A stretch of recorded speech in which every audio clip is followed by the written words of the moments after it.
The aftermath of Hurricane Katrina and the Haiti earthquake remind us of something that sociologists of disaster have long observed. The chaos and disorder that we have come to associate with, quote, natural disasters is largely the manifestation of what author Rebecca Solnit labels as elite panic.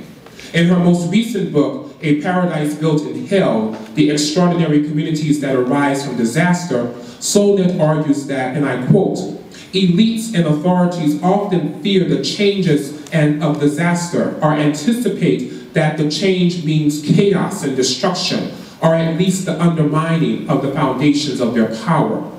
At the height of the aftermath of Hurricane Katrina and the earthquake, we see these elites, that is journalists, the military, experts, politicians, and even academics, who are beginning to prognosticate about the ensuing breakdown that is, or that will take place in the midst of these natural disasters. They warn us about the looters, the violence, the raping of babies, or the invasion of the undesirables into your backyards.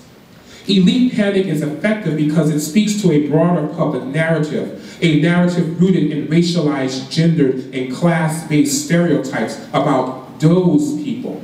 A narrative that reminds us that those people must be constantly surveilled, they must not be trusted, and they must be contained in the midst of natural disasters. The protections that many elites have come to depend on, that is, the police state, are often in disarray, and panic ensues. A panic that becomes repackaged for the masses of particularly white middle-class folks to read as a breakdown in social order, or a Hobbesian state of nature, hence the need to clamp down or shoot to kill. But elite panic is not only the impetus for hypermilitarism, but disasters, be them natural or man-made, provide elites with a convenient cover for profiteering.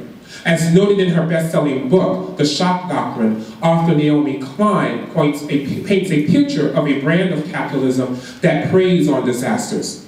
In order to expand markets through the often militarized invasion and occupation of devastated areas, it capitalizes from destruction and devastation through the contracts of transnational and governmental entities that stand to profit from the recovery efforts. And elites extract valued and scarce resources through new monopolies and the privatization that emerges in the devastated areas.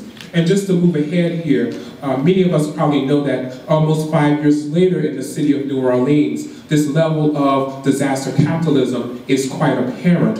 The city now is over 60% owned by charter schools. Its public housing has been demolished significantly, and there's also great concern that its public health system will become increasingly privatized, given the fact that its charity hospital system has not been reopened. And again, these are markers, if you will, of how a type of capitalism that is rooted in profit comes in after disaster and is able to cement itself, often at the expense of working class people of color. Should we expect to see the same return for Haiti? Some scholars believe the buying of Haiti has been a goal of the U.S. and U.S. corporate interests for years. It is a fact that the 5th largest U.S. embassy was in Haiti. In a March 2004 article entitled Oil in Haiti, Dr. Georges Michel notes that the United States has long been involved in oil explorations off of the coast of Haiti, near the iconic Fort Liberty.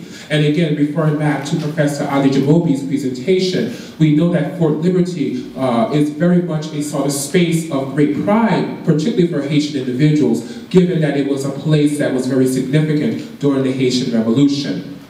But other scholars have also noted that, and have raised questions, that the United Nations' role with aiding in the development of oil refineries for Western petrochemical corporations is also something that may play out after this disaster.